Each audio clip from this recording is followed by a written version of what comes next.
Krishna. I'm happy to see all of you together. As I've said many times that Srila Prabhupada established the criterion, the example also by which one should understand what is a disciple and what is a guru. And that is that the disciple has to see Sakshat Hari Swayam, that the spiritual master is representing the Supreme Personality of Godhead. Otherwise, there is no possibility. And the Bhagavatam says that Namamanya Tatavati. One should not see a spiritual master as an ordinary person. Because Krishna empowers us. Krishna empowers us to represent him. There's one verse that was spoken by Lord Shiva. I can't remember the whole verse right now.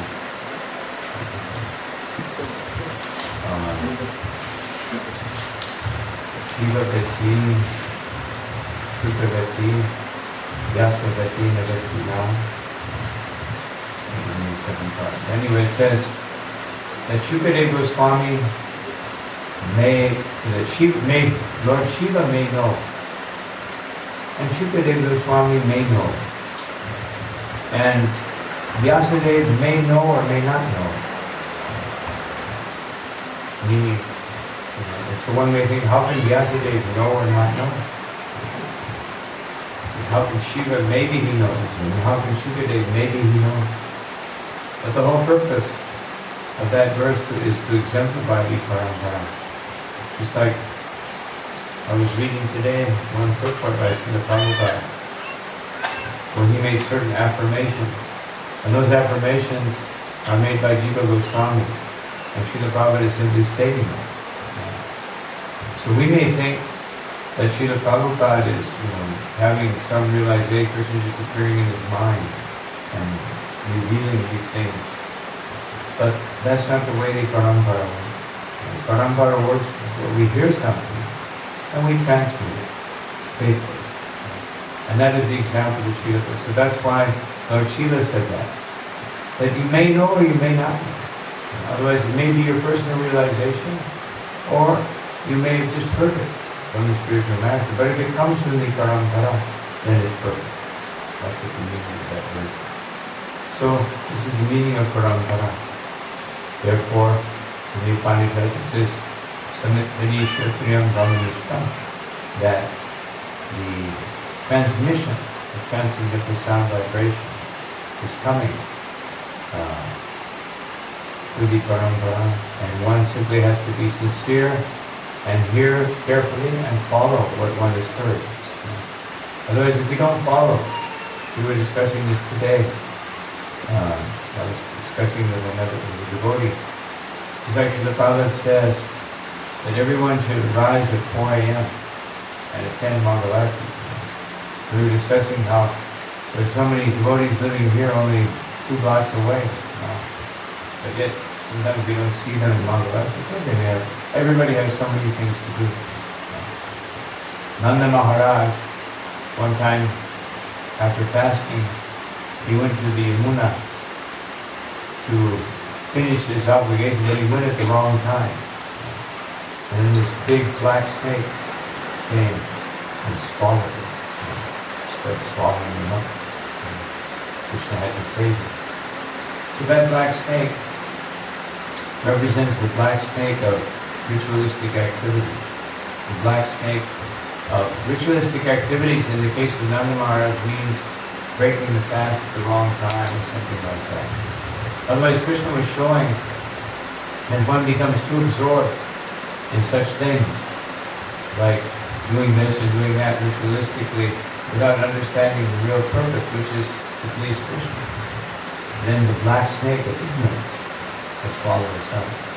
But in our case, sometimes our ritualistic activities means going to work, having family responsibilities, These are our rituals.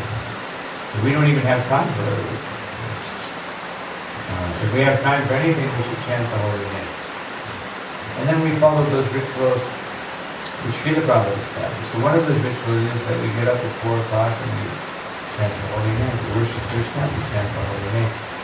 Everybody may not be able to get up at 4 o'clock. So the principle is that we get up early and we chant the holy name. Whether it's 4 o'clock or 3 o'clock or 4:30 or 5 o'clock or 5:15. I wouldn't go beyond 5:15. The thing about 5:15 is that after, if you get up at 5:15, by the time you're dressed and ready to go, it's already, the sun's coming up. That means mode of passion, which means that guaranteed you won't finish your ride, most likely. Very good chance that you won't finish chanting. So Sri Chaitanya Mahaprabhu came. He gave up all knowledge and all learning and all of his Brahmanism and simply took to the chanting of the holy name and taught all the devotees to do the same. That doesn't mean we give up Brahminical culture, Brahminical standards, but it means that above everything is chanting the holy name. As the Vishnu Purana says that the most important thing is to chant the holy name of Krishna. And everything else is a servant. Always remember Krishna, never forget Krishna.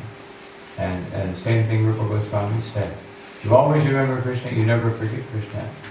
And somehow or another we always remember Krishna. And Srila Prabhupada says specifically, always remembering Krishna means to chant the holy name. Doesn't mean that we memorize all kinds of verses or we memorize all kinds of pastimes. Although that obviously helps you to remember Krishna more. The more you hear about Krishna, the more you will remember him. But all that hearing is enforced by chanting the holy name. The hearing will become meaningful. Therefore, Ishvara Puri instructed Chaitanya Mahaprabhu always chant the holy name of the Lord in the association of devotees. And then go out and teach it to everyone. And this was his instruction. So this is our parampara. This is coming to Chaitanya Mahaprabhu. Of course, it comes from Chaitanya Mahaprabhu to Chaitanya Mahaprabhu. Because he inspired Ishvara Puri. He actually initiated Ishvara Puri. In Gayadam, and indirectly he initiated him. Because he gave him the order, you initiate me. So he initiated him. He also initiated Keshava Bharati. And then Keshava Bharati initiated him. So the point is that Chaitanya Mahaprabhu showed us the importance of receiving the holy name. And we don't just receive it and then put it aside, just like Srila Prabhupada when he was studying. He took his deities and he put them in a box. And then one day he had a dream and the deities were saying, why have you put me in a box? This is not, I want you to serve me. So immediately Prabhupada went and got the deities out and made time.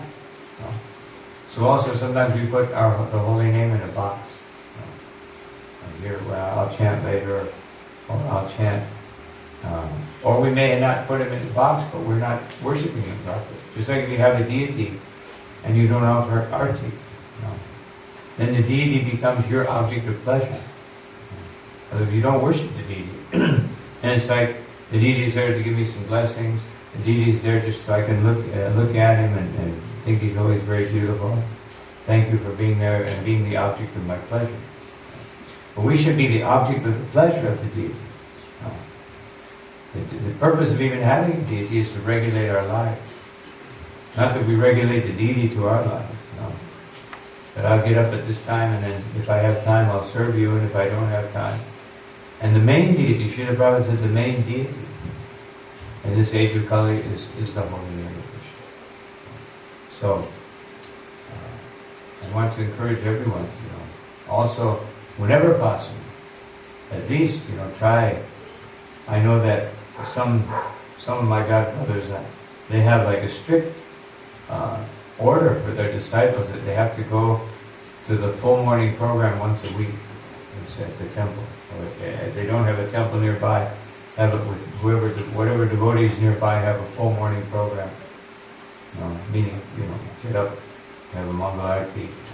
Doesn't have to be long. Mangal Arati can be 10 minutes. Doesn't have to be 20 or 25 minutes. It could be 10 minutes. It could be 7 minutes. But it should be regular. If we don't have time, then we hear the Bhagavatam. It doesn't have to be an hour. It could be half an hour. Actually, Srila Prabhupada generally spoke about 20 to 25 minutes. Bhagavatam. From the time he started speaking, just the lecture of the Bhagavatam to the time he finished was generally between 20 and 30 minutes, sometimes 40 minutes. Very rarely went over 40 minutes.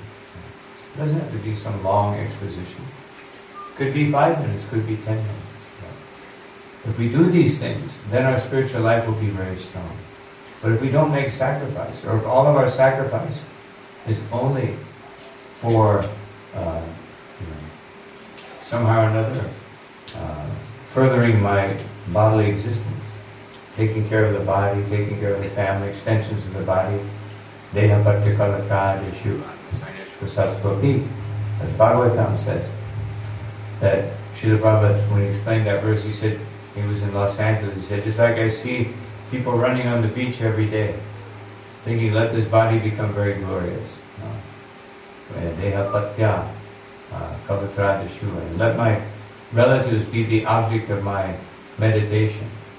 And let my wife or husband be, my eternal companion. And so, Atma Sainish. But these, unfortunately, these are standing around, and then, they will fail. Like our pet, we pet them, and give them a bone, and you say, go away. Go to your doghouse. So, we shouldn't treat the spiritual master like that, thinking that let us do some lip service, let me do some, But the real dedication to the spiritual master is full, as much as possible, full.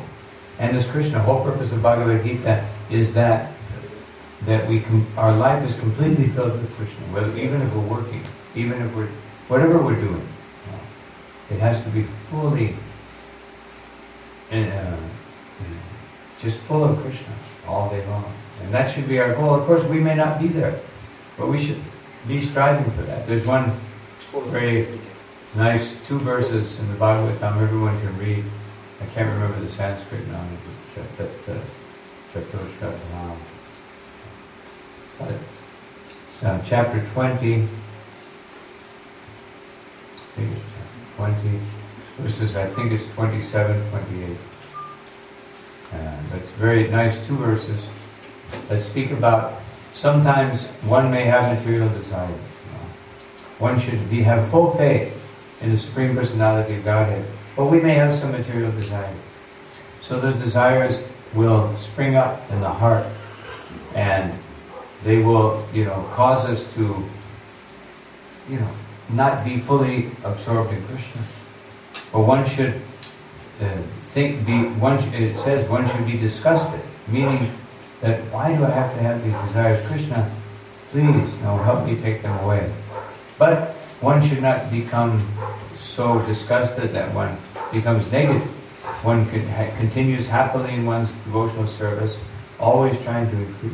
So Krishna understands that obviously we have a material body, we have desires, but as Srila Prabhupada said, whatever you have when you come to Krishna consciousness, that's all right, but don't acquire any more. Otherwise, from that point on, once we take the vow of executing and performing Krishna consciousness seriously, and from that point on, we should try not to cultivate more unnecessary material desire. And the only reason we do that is because we live in a society that promotes material desire, and we associate with that society.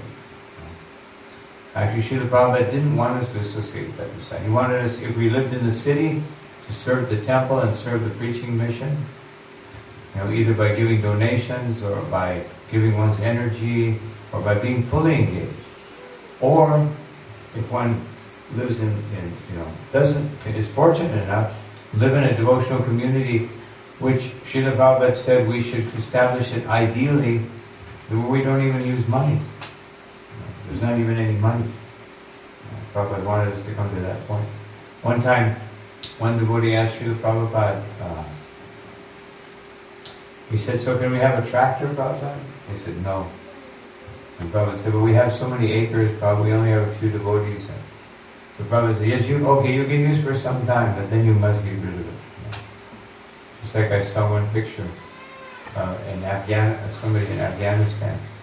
They had a tractor, and they, just very simple people in Afghanistan. And so they, some government programs that gave them a tractor, maybe the U.S. trying to bribe them into thinking that we're good guys.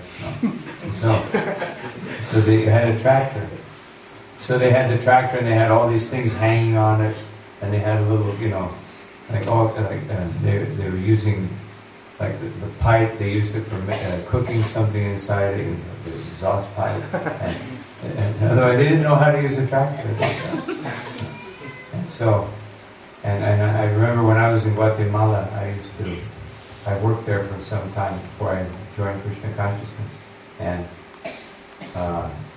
so we went into people's homes, tried to help them.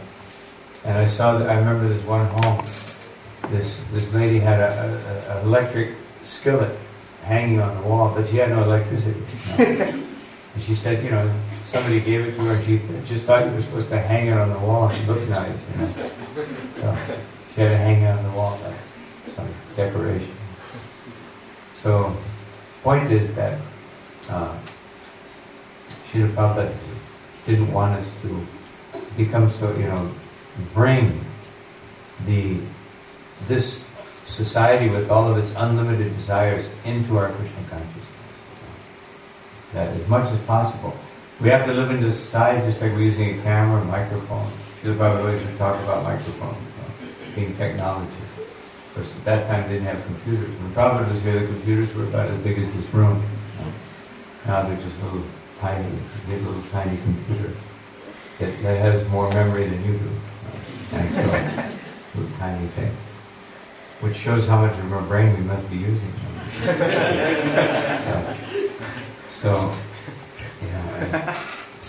But Prabhupada would always talk the microphone and then the dictaphone. You would always see these two things. So we are using these things in Krishna's service. So the point is that Prabhupada would use those things, but then, when they asked him about using a telex machine, telex was like a precursor to the fax machine. It was like a thing you put in, and it had this kind of a typewriter type thing that you would type a message and it would immediately go to the other location. So they said, Srila Prabhupada, should we get telex machines in all of our temples? And Prabhupada said, no, that will simply be Brihat Prajalpa. Just a big broadcasting Prajalpa, unnecessary talk everywhere. So Srila Prabhupada was very much in favor of simplicity. And just like I've mentioned many times here in Trinidad, when I first came, everything was very simple. Only a few devotees had old, beat up, rusty cars. Every car had holes in it. I remember Radheshyam had like the best car, and it was like about 10 years old, maybe 15 years old. It was a little nicer than everybody else's car. That was like, and that was the whole yatra. It's like I really had to struggle to find somebody even to take us to a program. Everybody would pile into the car, and I mentioned this one time, but at that time we would have so many programs. Now we have so many cars and no programs. So this is not advancement. Advancement means that we should try to advance in our Krishna consciousness. We may have these things, but we should try to keep them to a minimum. And if we can have a million things, but it should be all for Krishna's service. Not in the name of Krishna in my service. No. In the name of Krishna, I use it in my service. We can have a big, huge computer, a big, huge whatever, a big, huge truck, a big, huge house, but there should be a reason for that. And the main reason should be for serving Krishna. We may have some desires attached to it also. But the main reason, the main motivation should be Krishna service. And that means also that our main activity should be Krishna service. And our main service should be the chanting of the holy name. So therefore I want to encourage everyone to take this very seriously. Srila Prabhupada said one time, don't wait until the end of life to be Krishna conscious. Don't think that in the last 3 years I will do everything. Let me enjoy now, in the last 3 years I will do everything. Prabhupada said 3 years is not enough. So I don't know why he picked the number 3 years, but he said that. We also shouldn't think that way. Let me struggle very hard. I mean, I understand. I'm sympathetic to the fact that modern society, when we plug into modern society, it demands so much of it. Especially if you plug into some work that is established within society. The society itself makes it very complex. They want to squeeze as much juice out of everybody that they can get. Just squeeze it out and just leave the pulp. To take all of your energy and just leave you like a brainless buffalo at night. So you sit around and watch television. That's what they want. That's their ideal. Squeeze as much energy out of everybody as we can, and then, by the time they go home, they can't think about revolution. There's no energy left for revolting. You just have to go along with the system. And so, how to do that? Give them intoxication, give them, all kinds of habits and little toys and trinkets to keep their minds thinking that this society is so wonderful, it's giving me so much. Go to the movies and see all kinds of fantasies, and then you entertain yourself. But this was not Srila Prabhupada's idea. Many people say that the world at this point in time is becoming, economies, social systems, political systems are increasingly becoming more complex and more haphazard. And at any time there could be a breakdown in any one of those systems. So, and when that breakdown happens, then life will become very difficult. It's not a question of if, it's a question of when. Of course, everyone has us convinced that with new technologies, these things won't happen. But Srila Prabhupada didn't think that way. Srila Prabhupada, his idea was that only the Sankirtan movement can stop disaster. There's only one way to stop disaster, and that is the Sankirtan movement. That is preaching Krishna consciousness and converting people to Krishna consciousness, giving people the opportunity to come to Krishna consciousness with very great enthusiasm. I just remember one time very clearly, Srila Prabhupada said that if the demons do more austerity than the devotees, they will be in charge. If the devotees do more austerity than them, then they will be in charge. Very simple. It's a simple principle. If we sacrifice more than the materialistic people, then Sankirtan movement will spread, and there'll still be resistance. Even if we spread the Sankirtan movement, there'll be some resistance. Just like Chaitanya Mahaprabhu was spreading the Sankirtan movement, there was some resistance. But he overcame the resistance. And he spread it. And that was his example on what we should do. Not there's a little resistance, let me fit into outside society because people think I'm a little strange. So let me just fit in. I don't want them to see that I'm a Vaishnava because I want to fit in. And what does that mean? I want to fit into, Rakshasa society. It's a Rakshasa society, eating material bodies for sustenance. So the point is that we have to take very seriously what Srila Prabhupada said. We can still be happy in Krishna consciousness. And of course I know that everybody's not going to, tomorrow move into the temple. We don't have room anyway. Of course, if everybody wants to, we can probably figure out something. But I know that's not going to happen, but we have to be very careful that this black snake of ignorance doesn't eat up our consciousness and swallow us. And there's no time for chanting, no time for association, no time to go associate with the Vaishnavas. No.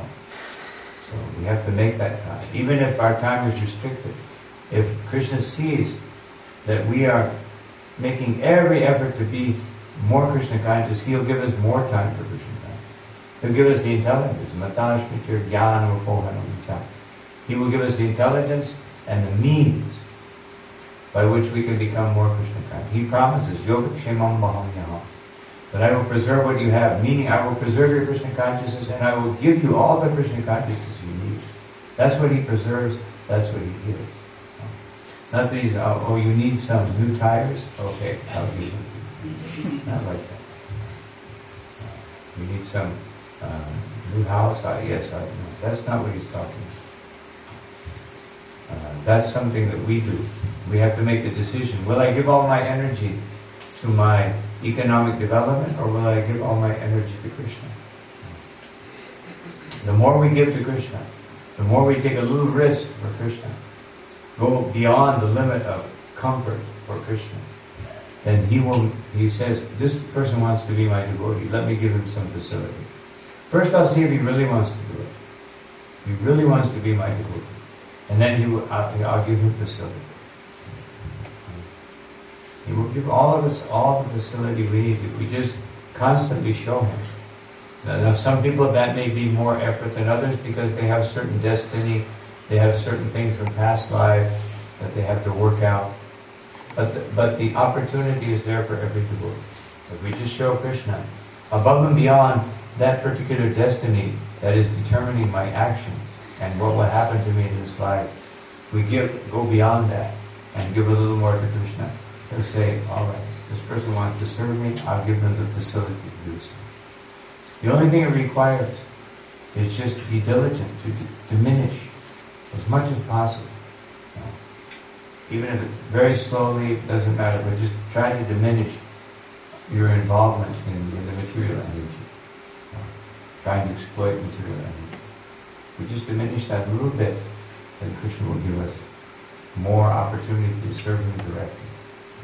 And if we think that we have no time, Krishna will make sure that we have no time. He will make so much no time that you'll be in stress, you'll be stressed out. If you want to have no time, then Krishna will give you no time. So it's all our decision. It's all our choice. How we want to be. How much we want to be connected to the parampara, how much we want to be connected to material energy. There's only two options. Not like there's 25 options. If you go on the internet, you'll find all these options. But there's actually only two. And most of those on the internet belong to the second option. Option B. B for bewilderment. And option A for advancement. So these are the two options. There are many varieties of opportunities within those options. But those are the two options. So if we opt for Krishna, we have faith in Krishna, Krishna will give us more and more. I've seen it so many times. I remember one devotee from Germany, he said that he read Prabhupada's, one purport Prabhupada said to give 50%. So he said, he made all his calculations and everything, how he could give 50%. And he said, well, don't say I can give 50%, but I'm going to give 30%. He was giving 30% of his income, not of his growth, but his income. Otherwise, what he took home. And he said he did it faithfully, with no expectation. He said, just trying to please Srila Prabhupada. And he started making more money and more money. And then he finally could give 50%. Because he had a desire to give 50%. And he made the sacrifice. His wife became disturbed with him. His children became disturbed because, they weren't getting as many things. Everybody became disturbed. But he was very determined. I don't know what happened after that, but anyway, at that point in time, he discovered that if I believe in this, it will happen. If I believe, just like I mentioned the other day, Kolavecha Sridhar, he gave 50%, and he had nothing. So how much? We have more than that, and if we really want to do that, Krishna will give us a facility. We just have to show Krishna that that's what we want to do. We want to be faithful servants of Srila Prabhupada. I just wanted to mention one more thing, and then maybe some questions, some discussion. That many devotees have asked me, specifically disciples, if I can give them some. One devotee asked me that why am I not giving a specific service or specific instruction to each person? And I said, first of all, because Prabhupada didn't do that.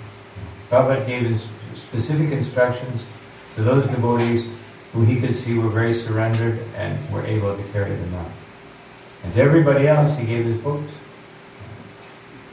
So therefore, I told the devotee, therefore my service is to Srila Prabhupada and to try to give his instruction. And then, if somebody shows that they want to go a little bit farther, then I can give all kinds of instruction. But why give an instruction if somebody can't follow it? Prabhupada didn't give instructions when he could see that people wouldn't follow. I saw that many times. Some devotees would come in, Prabhupada would say, so how are you? Everything is nicely. How is your health? Very, very good. And that was it. But another devotee would come in who was really working hard for Srila Prabhupada. Prabhupada would spend hours with him, giving all kinds of instructions. Because that devotee was willing. He wanted that.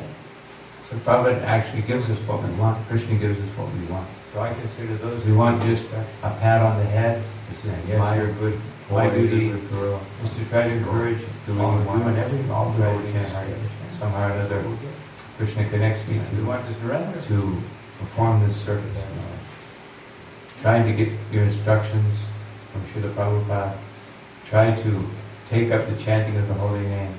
This was the recommendation of Mahaprabhu, that sadhu sangha, nama kirtan, bhagavata shravan, that first of all associate with the Vaishnavas, that way we'll get enthusiasm and encouragement and good example of how to be fully engaged in Krishna consciousness.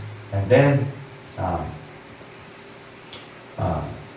nama kirtan, we chant the holy name very seriously. Sometimes I see devotees and they're chanting, but sometimes you see it's a little bit in the mode of passion, especially kirtan, sometimes a little bit in the mode of passion.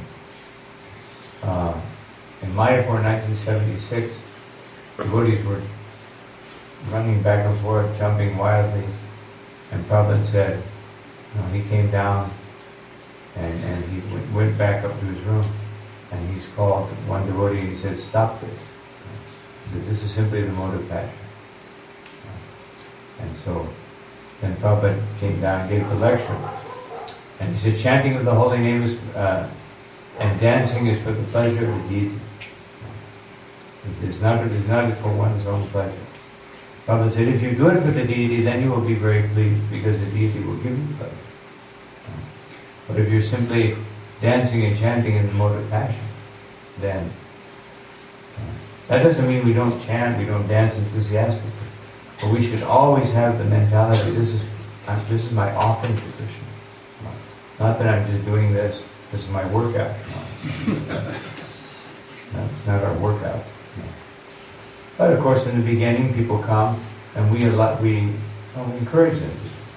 However you can do it, just dance, chant. But as we advance a little bit in devotional service, we should try to do everything in such a way that it's more and more of an offering to the deity, to the Lord. This should be our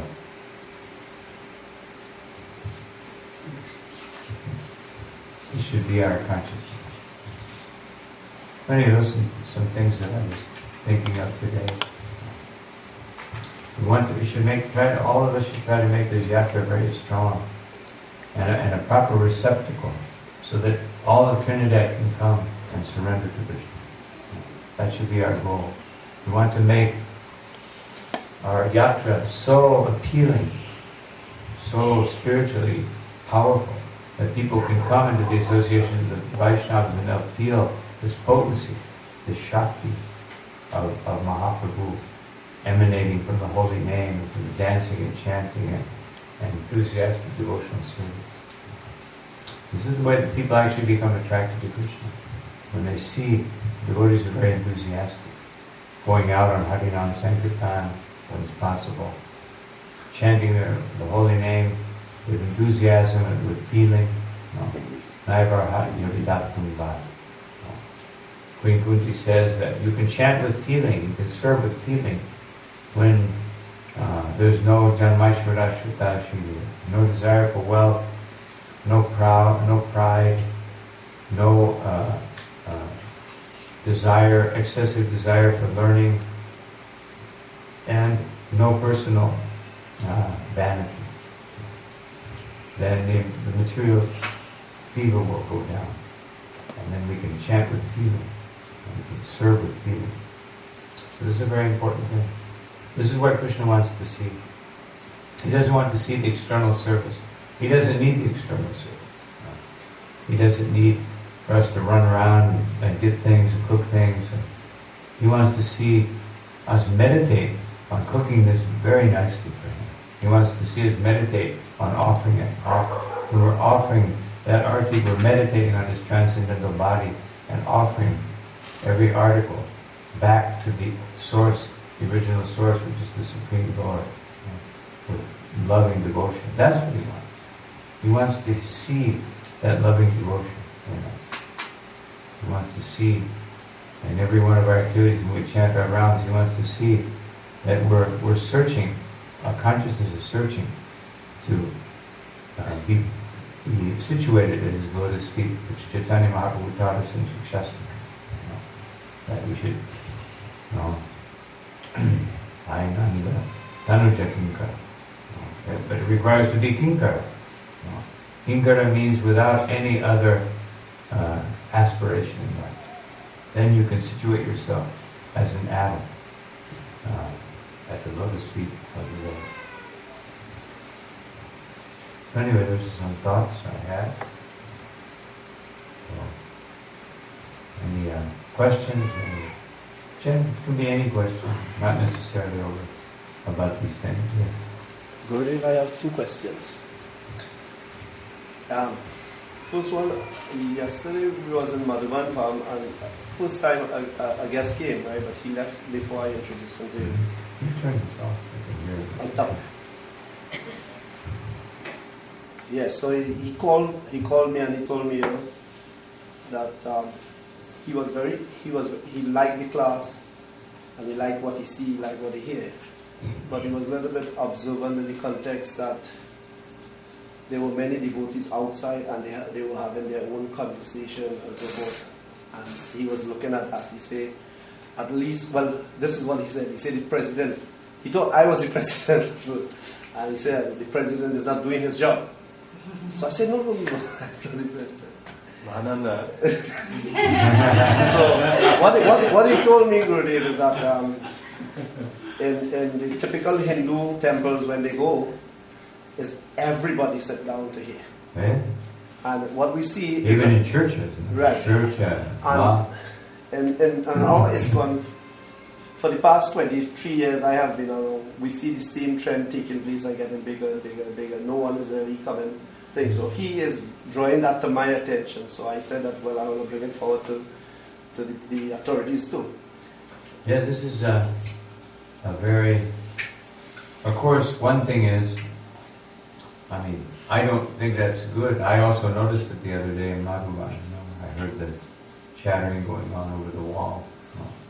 But one thing is that also most other organizations, religious societies, they organize social events. But because we don't organize so many social events, then the people use the Sunday feast, and the very few times they come together for socializing. So I think also of course we should encourage people not to do that. Of course, now it's a little more difficult. At least we built the temple, one side where they used to congregate that's not available anymore. Then we have one side. We can block that off. Everybody into the temple. But the thing is, we need to encourage people and to come and hear and chant. I tried to make that point the other day at the Sunday feast. But we also need to, have some more social events that will allow people to come together and, have just, there's a need. Srila Bhaktivinoda Thakur and his Chaitanya Shikshamrita, and in his, also in, what was the other one? There's 2 works where he talks about this very extensively. He says there are basic social needs for the human being, and they must have these things satisfied. These things must be satisfied. So we have to think, we have to use our intelligence and our ability to also create those social activities so that when people come to the Sunday feast, it's not a social event. It's coming to hear about Krishna. And we have to emphasize that. And then we have to have some other event, maybe something else, some other things like just prasadam day or an outing or something. Like you see churches do this and different Hindu societies or whatever, they do these things. They have events for people, not that everybody all at one time. They have different things going on. Classes for the children, this is for this people, the ladies get together, the men get together. So we need to work on that also, so that people's social need will be satisfied and they don't have to come and do it at the Sunday feast. Second point, Gurudev, is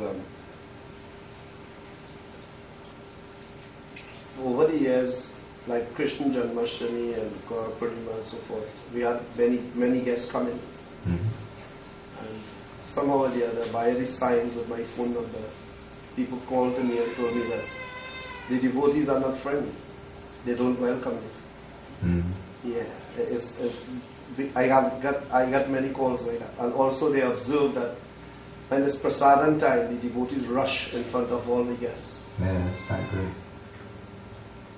So I take the opportunity within the God brothers and sisters to even make that point.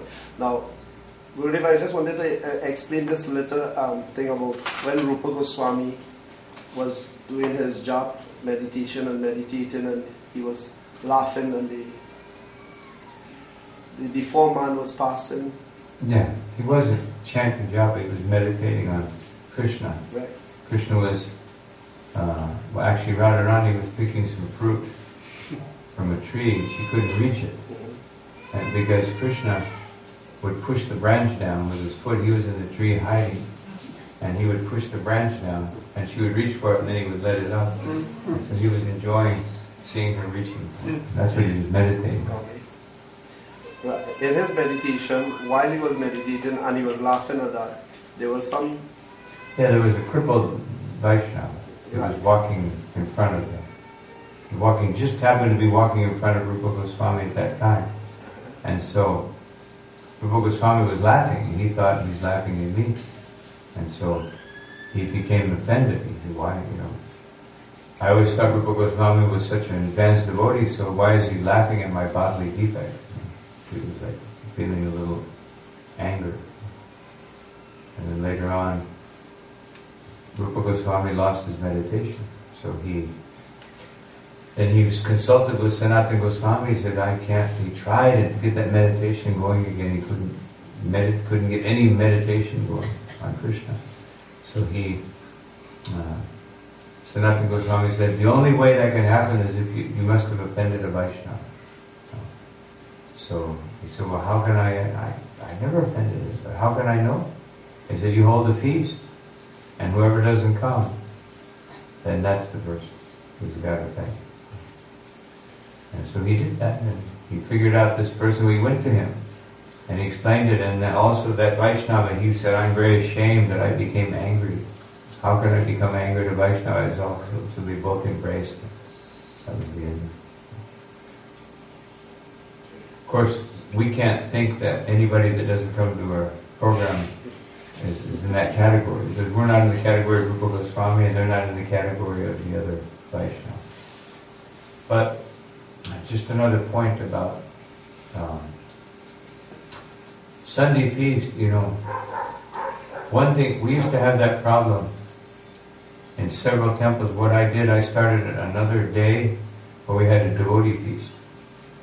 So on that day, it was only for devotees, and it was very nice prasad. And devotees will all come, have a big feast, kirtan, and in one temple we started doing, we had a big feast for the devotees, and then everybody went out on Harinam Sankirtan. And that way, the Sunday feast came, all the devotees were assigned different duties. But one of the things is that, unfortunately or fortunately or unfortunately, or the reality is that our movement has become a congregational movement. So even the initiated devotees are congregational. Most of them are congregational. So they come to the Sunday feast to enjoy. It's not like the old days when we were all temple residents. The temple residents would serve all the congregation and the guests and everything. But nowadays it's like all mixed up. But in any case, definitely, I would suggest the best solution for that, because we have such a large number of devotees who come, they want to take prasad, that we have a different line just for new people and guests. And certain devotees who are a little more fixed up, aren't so hungry, maybe they can eat before or something, a snack. They can serve just that line, only for guests. All very nice, very nice. Maybe Gopta and other devotees yourself can, help devotees. Devotees can come forward and volunteer every Sunday that I'd like to take care of a guest. So that means you take them to the prasadam line, you make sure they get their prasadam, and then you take your plate and you go and sit down with them and talk about Krishna. And that way, that's one thing we used to do in many temples, that every devotee that lived in the temple would sit down with 3 or 4 people, and they would take prasadam together, and the devotee would preach. Sometimes the devotee would take prasadam, sometimes he wouldn't. But every devotee would get some guests. But probably in most of our Sunday feasts at this point in time, it's like 80 to 90% devotees and maybe 20 to 10% guests. So at least the more serious devotees can take this responsibility. But then it comes down to the same thing, It's like the modern society pressures people so much that they feel like all their time is limited, so they feel like I only have 2 hours to go to the temple. And so let me, I'll talk to a few friends, I'll go take prasadam, and then get out of there. So we have to increase our desire to associate with Vaishnavas. If that association is based on hearing and chanting and preaching, then it will be much more relishable. And so, good points to be brought up. Now everybody's a little more conscious. Hopefully we can all be more conscious of this and make sure, especially any new people or guests or people that are newer than us, we should serve them. Not that we push them back. I always tell people especially when they take Brahmin initiation, that this means now you're the last one in the prasadam line. You serve everybody else, then you take. Because Srila Prabhupada said that a Brahmin, they would cook, and after the Brahmin cooks, they go outside, they say, is there anyone that's hungry? And if anyone comes, then they go and serve them. And then they take whatever's left over. If there's nothing left over, they take it as Krishna's mercy. Prabhupada said this is the mentality of a Brahmin. So in our Sunday feast, also the Brahmins especially should make sure that everybody takes before they take. This is the duty of the Brahmin. Make sure that everybody else gets their prasad before me. And then, this is the mentality of a servant. A servant is always thinking, let me make sure. That's why, in one sense, it's so much better if we can ever organize in the future just to serve prasadam in line. Not have this smorgasbord, where people come up and get, in a big line. Just that's what they do in almost all temples. You know, they have everybody sits in rows, and then the Brahmins should serve. Serve everyone. And different devotees can serve in different Sunday feasts. And that way, people, first of all, they get their prasadam quicker, because you come around with these buckets on wheels to serve it out, in 5 minutes everybody has a plate of prasadam. Whereas on this line system, some people have to wait a half an hour. By the time they get their plate, it's all cold. And there may not be something may be gone. Something, the nicest preparation is already gone. There's only rice and dry halava or something. Halava with no ghee. Halava made with corn oil or something. That really happens. Yes, so these are all things we can try to improve. Serving out. We can, now we have a big temple room. Until we can have a prasadam hall, which could be, maybe if we ever build a new temple, that can be the prasadam hall, and we can have a new temple at the temple. We have a nice prasadam hall, organize it, but in the meantime we can use, especially the part that's not in front of the deities, we can use that part, serve out guests, have lines, everybody gets served out, and then everybody feels welcome automatically because they feel like they're being served, which is the example that Srila Prabhupada gave us. He came and he served the devotees until they learned how to serve. And once they learned how to serve, Prabhupada said, okay, now, I'm the guru, you're the disciple now. Not that I want you to serve me, but this is your duty. So Prabhupada first of all showed what it means to be a servant. So all of us who are Brahmins and, we've been around for a while, we should be the ones who do the service. And if we can do that, then it will increase the... I use it in Gurudev, and that's in this service where you sit in lines. A big line. We should go back to the leaf, because one time Purushottam Swami came to Trinidad and I gave him prasad in a plate. Mm-hmm. And he told me no, he don't want that. So well, we can use leaves if leaves are available, but whatever it is, a plate or a leaf or whatever, But everybody can, leaves are more auspicious. If we can serve on leaves, that's much more auspicious. A leaf is even more auspicious than silver. A banana leaf is more auspicious than silver. The only thing that's more auspicious is gold, but I don't think we can afford that. So, at this point in time anyway, not quite that. So, yes, the most auspicious is lotus leaf. If you can serve on lotus leaf, that is the most auspicious. Then after that is banana leaf. And after that is maybe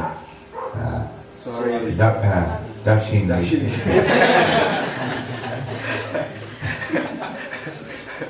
But anyway, the point is we should all be servants. This is our mentality, to be a servant. The more we cultivate that, the happier we'll be. I remember many, many feasts where I would serve out prasadam and there wouldn't be anything left. And I felt very happy. I was able to, just be servant. Because I remember when I was a really young bhakta, I would always I had to serve out. That was so I would always grab a few samosas and stash them, And after the feast was over, I'd go and get my little stash. And the one time I had 10 samosas stashed away. I was sitting there and Temple President came,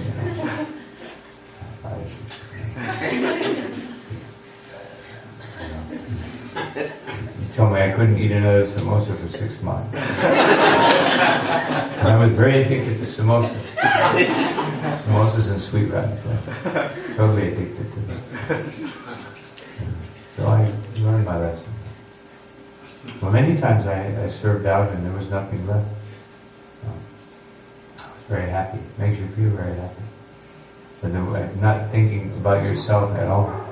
Just being able to serve.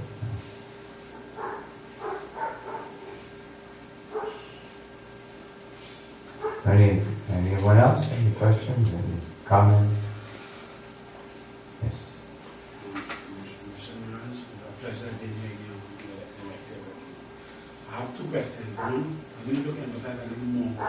on King Granty Day and his fasting. King Ranti Day? Yeah. Well, I didn't comment so far, but I can. Yeah. Yeah, Ranti Day was, he taught us the mood of service.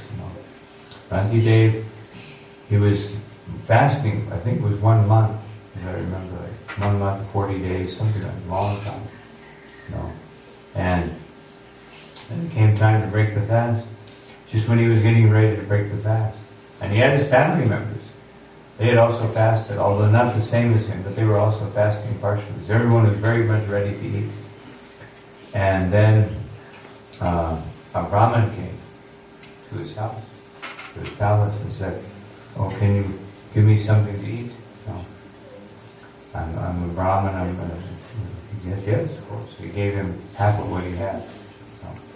And then he was just getting ready to take again. And then what was it? Next person came, a Malecha, or Shudra came.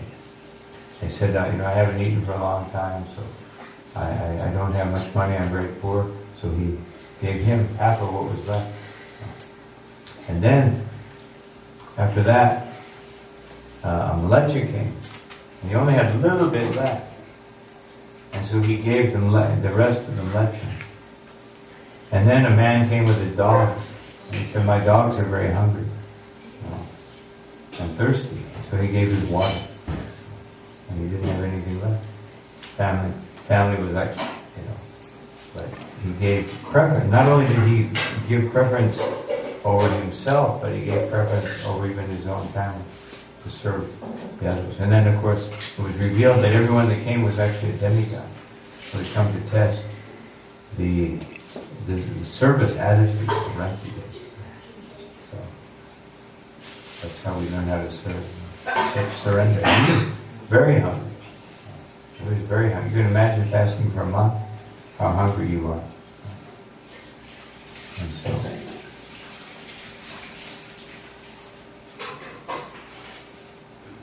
what was the other question? The other question is, Srila Prabhupada always say, he gave the story about the mouse that close to the spiritual master, or get the blessing of the spiritual master. And the mouse become the lion. And now he tells himself, "No, I mean, devour you and eat you up, and move you away from the sea." And this pastime keep you in the Krishna consciousness as well. Because the minute we think that we become the spiritual master, and see the spiritual master ordinary man, especially in the days where with computers and technology and the university graduates, most times we tell ourselves that we're more intelligent than the spiritual master. So it's hard to even take instructions from us, basic instructions. So this pastime, Srila Prabhupada mentioned, I always remember that pastime. Do not ever think for a second, take all the thoughts of your mind that you know more than the spiritual master. That's why Mahaprabhu became Nimai Pandit. And that's why he gave up being Nimai Pandit, to just chant the holy name in humility. He didn't give up his learning, but he gave preference to receiving the holy name from Ishvara Puri. He was much more learned than Ishvara Puri. Even when he approached Ishvara Puri for initiation, he said, "You are the Supreme Personality of Godhead. You are the abode of unlimited knowledge. What can I instruct you? What can I tell you? But because you are ordering me, then what I have to follow your order. And because you're telling me to initiate you, then I must do it." So that was the whole point. That Ishvara Puri, he was learned, but he was not like a big scholar. He actually got the favor of his spiritual master Madhavendra Puri simply by doing humble service.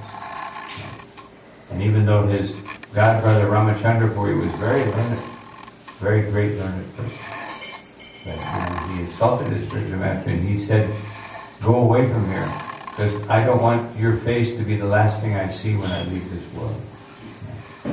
You can imagine what kind of a blessing that is. "Get out of here, I don't want to see your face." Because that would be very unfortunate for me to see that face when I leave this world. So, this is, actually I know one of Prabhupada's godbrothers, he had like 3 very learned disciples, and he was leaving this world. So one of them wanted very much to become the next Acharya. And he was very learned. He was the most learned of all of them. He thought, when he's just waiting for his Guru Day. You may leave at any moment. So who will carry on? And he said, he understood by his perception. He said, actually, you should leave the mat and never come back. That is my advice to you. And he left. And after that he fell down. Very bad fall down. And then the other one, who was very learned, he also was thinking that he might get appointed, but then actually he appointed the most humble one, who was also learned, but not as learned as the other two. And the other learned one, later on after the spiritual master left, he also started his own branch. So that's how things go sometimes.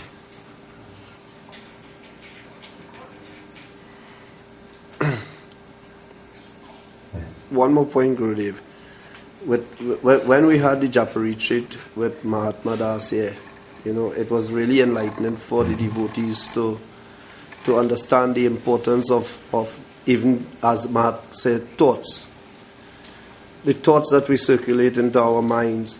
Like he was given an example that he sent one Mataji out of the room and tell her what to think, and then she came in back and tell everybody in the room to have a particular thought about her, and she felt the vibration of the negative thought first, and then she sent them back. You were there, you remember he was explaining that?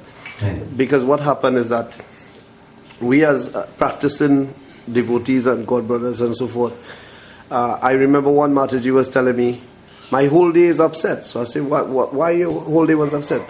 Because another devotee watched me so hard.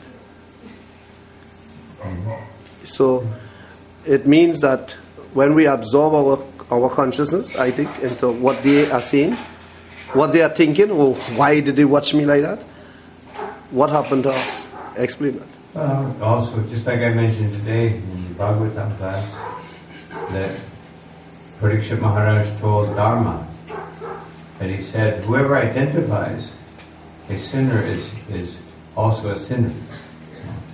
So even if someone is negative, or even if someone thinks badly about us, speaks badly to us, treats us badly, the example is given by Vishnu. When Bhrigu Muni came and gave him the biggest insult, and what did he do? He took the blame. He said, I'm very sorry. The Lord himself took the blame. I'm sorry, I may have hurt your foot. So that's the example that the Lord gives. That it's not good to be negative, and it's not good to harbor negative feeling. But even if someone does, we wish them well. We pray to Krishna that they will, become inspired to have positive vibration or positive thoughts about Krishna. And way to be positive is to hear and chant. Then we'll be positive. And hear and chant without pride. But we can also hear and chant with pride. We can hear so that we try to accumulate. Prabhupada said, you become a kripan, you accumulate knowledge to impress others. As I have this knowledge, I will impress others. So that type of knowledge is useless, actually destructive. And if we chant with the idea of getting some benefit from Krishna, then that's also not so positive. In the beginning, someone may chant or hear with all kinds of motives, and they will make an advancement. But once we understand that those motives are not so, so positive, then we should give them up, and we should make some advancement. Replace them with more Krishna conscious, more positive thoughts. Thank you, Gurudev. Yes. Maharaj, I was looking at trying to form a kirtan in New Vrindavan sometime last year. And I noticed that at the time of the Sundarati, when the Sundarati started, they all got up. And the person led the kirtan standing, without harmonium and so on. And Balakrishna Prabhu was telling me the other day that he noticed in different temples he visited all over the world that they would do the same thing. They wouldn't sit with the harmonium and lead the Sundarati. So here it's changing, that we are now leading the kirtan, sitting with the harmonium. What is the standard? There's a letter on Srila Prabhupada says that. One thing is maybe at a program, that's one thing, but at least in the temple we were doing a formal Sundarati. Prabhupada said that, harmonium is not so important. Prabhupada never played harmonium. He never played harmonium in the temple, that I ever remember. He played the harmonium, when he was doing a bhajan, like in his room, but he didn't. I don't remember ever seeing Prabhupada play the harmonium in the temple. No. Which is why I've been even playing it less than in the temple. As Prabhupada said, for kirtan, the Gaudiya Vaishnava standard for kirtan is kartal and mridanga. And that should be our standard. Prabhupada wrote a letter like that, saying that, for our kirtan, that we use kartal and mridanga, not harmonium. Because I'd have to find the letter, but there's a letter like that. So the standard for Sundar Artika is kartal and mridanga. So people stand. Now, kirtan means you stand and you glorify the Lord by chanting and dancing. Bhajan is a different thing. Bhajan we do in a different way. You sit, you chant. It's usually bhajan is done with less instruments, not so many instruments. Just enough to carry the tune. Just like I saw, there were just so many people here. He was playing mridanga, one mridanga, and one or two kartals. Everybody could hear. Not that we had to have 6 mridangas for a room this size. So it's nice that everybody wants to play, but for bhajan especially, what I see is that our tendency is everybody could hear a harmonium and a mridanga and 2 pairs of kartals for bhajan. Everyone would hear it very nicely. But then when you have 3 or 4 mridangas, then you have to put a microphone on the harmonium. Then you have to have 3 or 4 people with microphones so they can hear the chanting. When Prabhupada said the main ingredient is the chanting, Prabhupada said, in one letter Prabhupada says, you just clap your hands. This is sufficient. He said, this way you will concentrate on the chanting. So the main thing is the chanting, not playing the mridanga, not playing a harmonium, not playing kartal. I know Gunagrami Maharaj, if he ever sees anybody playing mridanga and not chanting, he stops them. Takes the mridanga away. You chant. Because that's the main thing. We're chanting the holy name. We're not making some, special. It's not a performance. Now, if we're doing something in the public, that may be different. We may want to embellish it more, but we want them to chant. We don't want to embellish it so much with so many ornaments that the chanting gets, minimized. The chanting is the most important thing. Everyone should be chanting.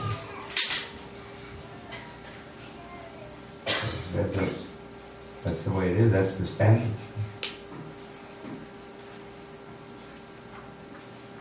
Most Gaudiya Mat doesn't even use harmonium. No. They don't even go on. Prabhupada did that because it was, something that he did for his own bhajan mostly. During Friday South program, we spoke a little bit about depending on the Lord. Like for myself and my wife, we both work for the government. In a practical sense, how are we supposed to depend on the Lord? Like at daily basis, depend on the Lord. One has to meditate. If one is working outside, which most devotees are, then you have to cultivate the ability to always remember and always meditate that all this money I'm making, everything I'm doing, it's all the fruit of this activity, because you can't really dedicate, teaching or whatever one may be doing. You can't dedicate that directly to Krishna, but you can dedicate it indirectly by making sure that all the fruits of my actions are used in Krishna consciousness. For my family, for my temple, for my service, all the fruit of my activities. And another thing that I always tell people is that one way we can, even during our work, we can be more Krishna conscious, is always meditating on how I want to be an example of demonstrating Vaishnava qualities to those people who I'm working with, and show them all the qualities that are recommended for a Vaishnava, and they'll be attracted. Otherwise, it means that sometimes you will react in a different way. I can remember when I was working in military environment, which is not such a devotional, scene. But I would always try to, I would always read Bhagavad Gita and try to think, how can I follow this and behave in the way that Krishna is saying? And everybody would say, why do you do this? Why don't you get angry? Why don't you do this? Why are you not, I would respond to things differently than everybody else. And then they would all ask me questions. And I'd say, well, that's, the way I did that is I learned from this book. Here, take this book, it's only $5. And so then I would, it was actually Sankirtan. Just by trying to, somehow or another, in my own insufficient way at that time, because I was very neophyte, still am. But I was trying to show as much as possible, and I saw that people responded. They actually, they could see some difference. I couldn't see any difference between me and anybody else, but they saw some difference. And they would ask me all kinds of questions. I didn't say anything about Krishna. I didn't try to, influence people. But everybody, even the priests that I worked with, they all had Bhagavad Gita. Everybody had a Bhagavad Gita. Everybody around me had Bhagavad Gita. So that was how I tried to do it. I could see that it works. And I've seen other devotees do that too. They really try to everything they learn about Vaishnava behavior, they try to demonstrate. Of course, sometimes, especially as a teacher or something, especially if you're teaching younger kids, you have to, give some discipline.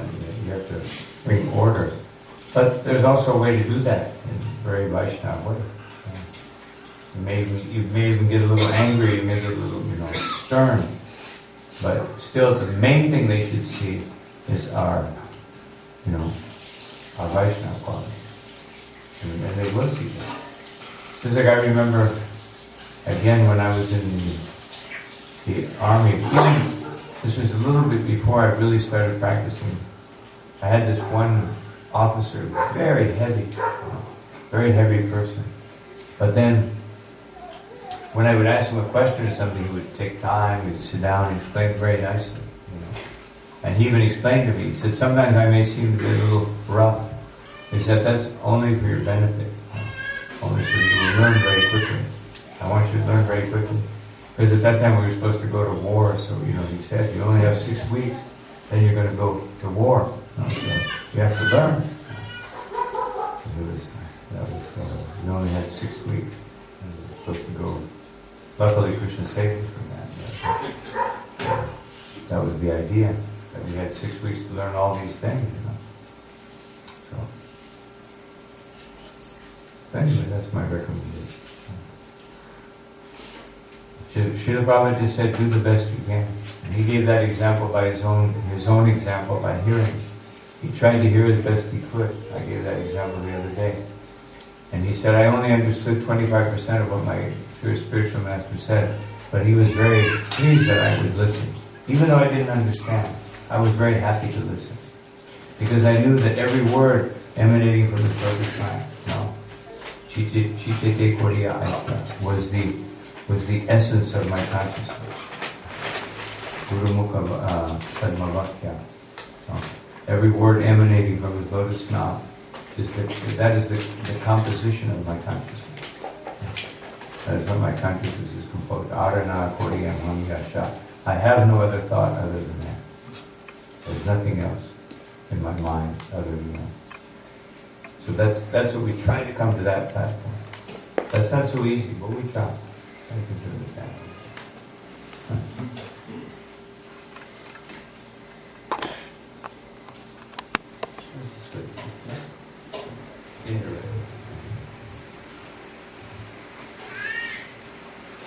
Any other questions? We have some devotees also. I'm going to ask.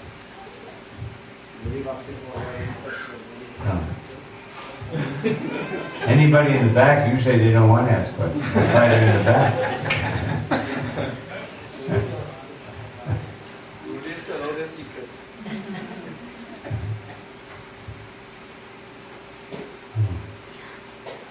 I remember Guru Govinda Maharaj. He used to catch, like ask tricky questions. And always the person who sat in the back, they would think, I want to be, because everybody knew he would sometimes kind of corner you, And I would sit right up front. When I had a few classes, I did go to a few classes. And one time he did that, to me. But then after that, he never did. He always looked at the person in the back. You? Yes. So what was I just saying?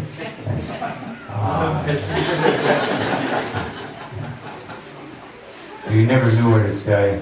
My thing was, we'd always try to sit in the middle behind someone else, so that you wouldn't get, as soon as they'd move their head, they'd move their head.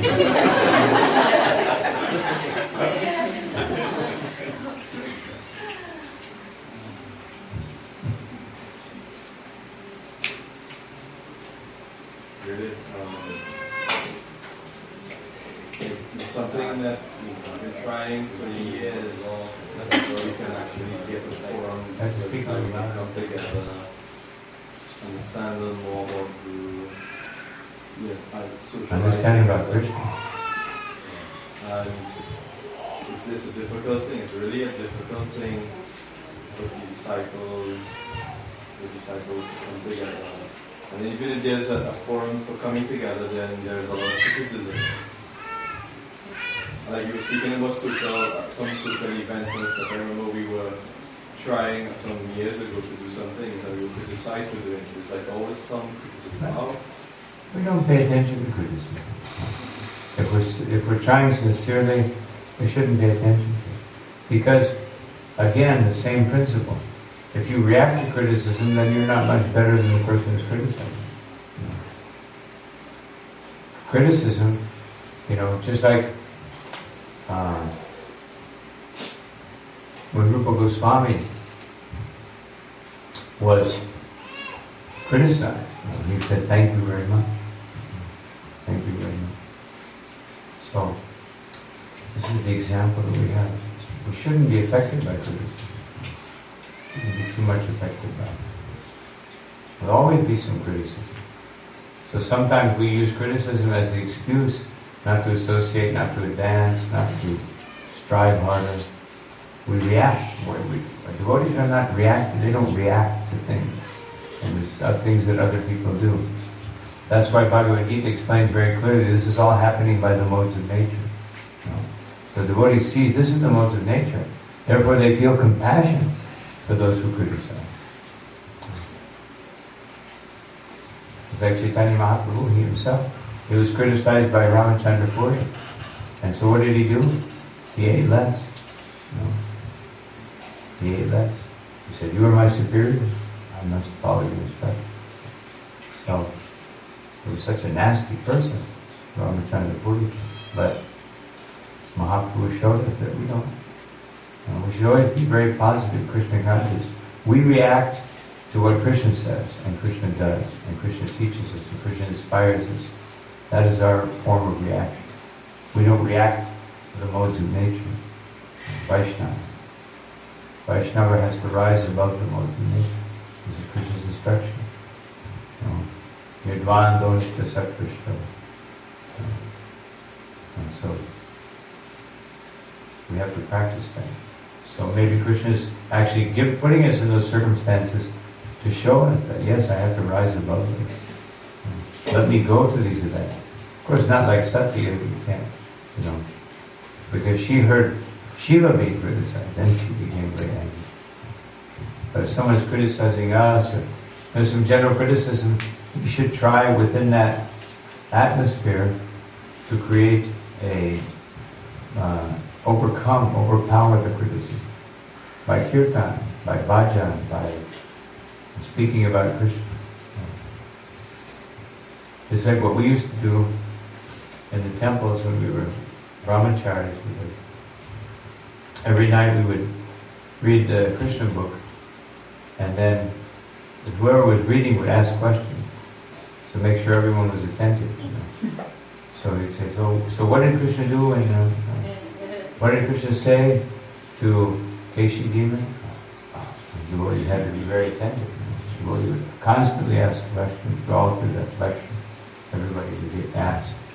So everybody had to be attentive. So there's so many ways you can make a meeting to be very Krishna conscious. That's why I said, better not, don't try to make a meeting like all the disciples. You can do that maybe once in a great while. If it gets too big, it's very difficult to manage. Try to create meetings of 15, 20 devotees, manageable groups. They can come together, take some prasadam, some kirtan. Mahaprabhu, they would sometimes have a little prasadam, then they would dance and chant, and then they were very hungry, and then they would have more prasadam. Sometimes devotees just have a program where they come together and just have prasadam. No Krishna Katha, no kirtan. We should avoid that. We try to make it very stimulating. And meet in smaller groups. That will be easier to manage. Very difficult to get 50 people, 100 people together and then manage it so that it's very Krishna conscious. But it's very easy to do that with 15, 20 devotees. So as much as possible, we should try to encourage devotees to have that sadhu sangha. Like I say, most of our devotees are not, they never lived in an ashram. They were never trained in an ashram, most of the devotees. Most of our devotees nowadays. So, it's good to come together more and more in groups like that and have some serious program. And also, we can offer that kind of program, try to fix up our ashram nicely so devotees can come and spend the weekend. Devotees who never had a chance to live in an ashram, they can come spend the weekend. Then they can come and spend a week when they have some vacation or something. Instead of going to, I don't know where, Barbados, wherever, New York, and stay in Queens in some little apartment with some relative. You can come and stay in the temple. But the temple should be very dynamic so that they're learning something. Now you come and stay in the temple and listen to the devotees snoring, as they take their 3-hour nap in the afternoon. And the temple should be dynamic. Everybody should be active. So then people will be encouraged to come and stay. Yeah, I want to go. There's some classes going on. There's some special courses going on. There's going to be a Bhagavad Gita intensive course in the temple. Inviting all devotees who want to attend. The weekend, courses. We have to make the temple a place where people want to come and learn and experience Krishna consciousness in an intense way. That should be your goal. And everybody who's connected to the temple in any kind of regular way, that should be our goal. Many of you are teachers, so you can study Bhagavad Gita and make a syllabus, how to present Gita, Ishupanishad, Upadeshamrita, some other nectar devotion, and different modules and installation in one. This chapter, that chapter, this group of chapters. It should be like that.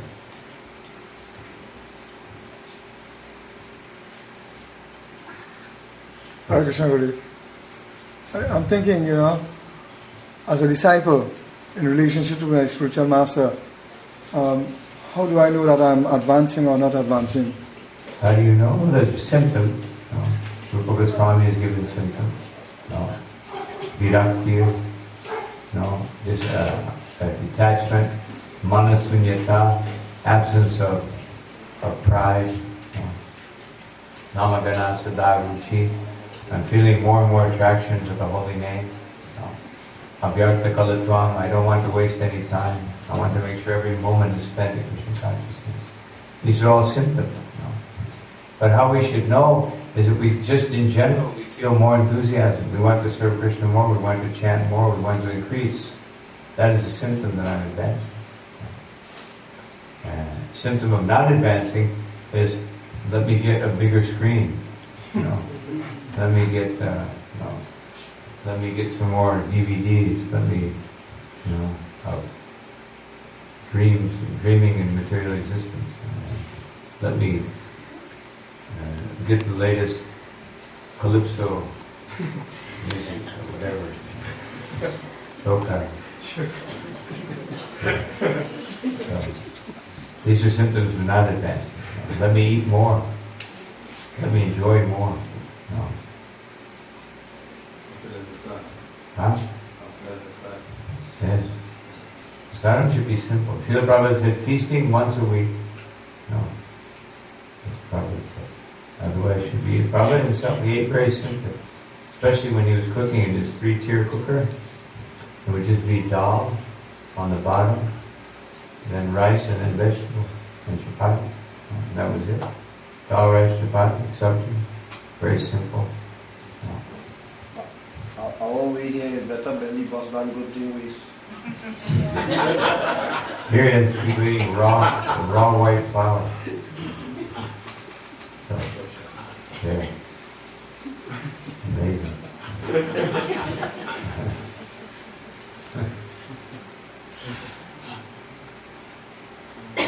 So I think we can stop here. Anybody else may have a question, you can come up and we can move on. Since Mangalarti, those of us that will be in Mangalarti, not so far off now. Getting closer and closer. Of course, I hope that everyone will be in Mangalarti wherever they are. That should be like that. But you go to Vrindavan, all the very serious devotees in Vrindavan, they go to all 7 temples every day. They start their morning pilgrimage every day at about 3:30 in the morning. They all go out. We try to get all the goal is go to every one of the 7 temples, take darshan of the 7 main deities of Vrindavan. During that Mangalarti time, you go, offer your obeisance to the deity, chant a few minutes, and you go to the next temple. They're not so close together. Some Radha Gokulananda is like a little bit farther away. Then to go to Radha Govinda is like 6 blocks down that way, and then Radha Gopinath is like 10 blocks that way, and then Radha Raman is like 8 blocks over that way. Radha Dattavara from there is like another 6 blocks. You got to really move out. And some people go to 2 or 3 temples in Mangalarti time, then they go to another 3 or 4 temples during the next darshan. And that's their whole goal. The goal of the Brajavasis is that every day I must take darshan of these 7 main deities. For Srila Prabhupada said, I've made this temple for you, you come here. I've made temples so you can come here and hear and chant. Prabhupada wasn't so much in favor of us going and doing that. He said, you just come here, take darshan of Krishna Balaram, you can go every once in a while. Prabhupada himself, when we came to Vrindavan, only one time he took the devotees on Parikrama, and that was just to Radha Damodar. And he came back. Because he stayed there at Rupa Goswami's Samadhi. And actually when Prabhupada went there, he just prayed to Rupa Goswami. Prabhupada basically prayed to Rupa Goswami.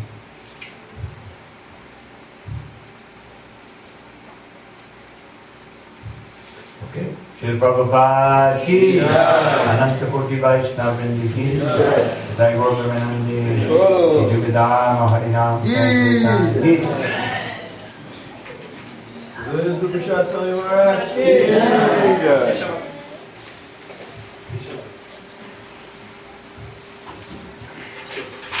for like most the devotees, tomorrow morning Bhagavatam class with Gurudev, and you'll be leaving, and hopefully we'll be back for Rath Yatra. Tomorrow evening. Oh, no. Actually, I think you need to talk for a little bit. A prasadam is available for everybody. You start to go to preheat.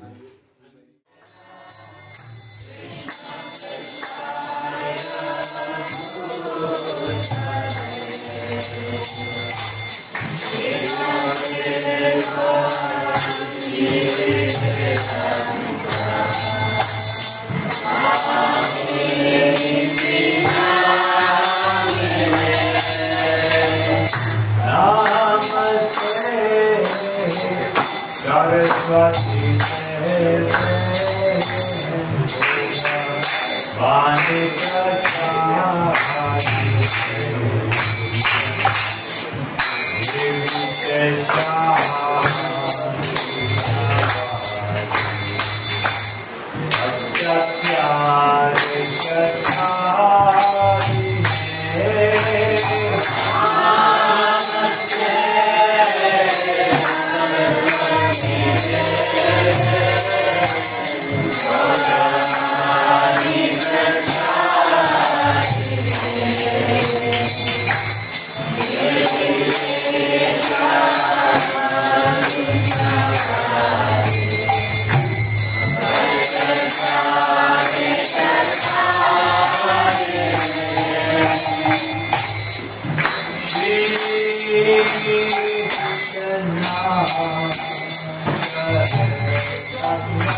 Hare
Hare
Hare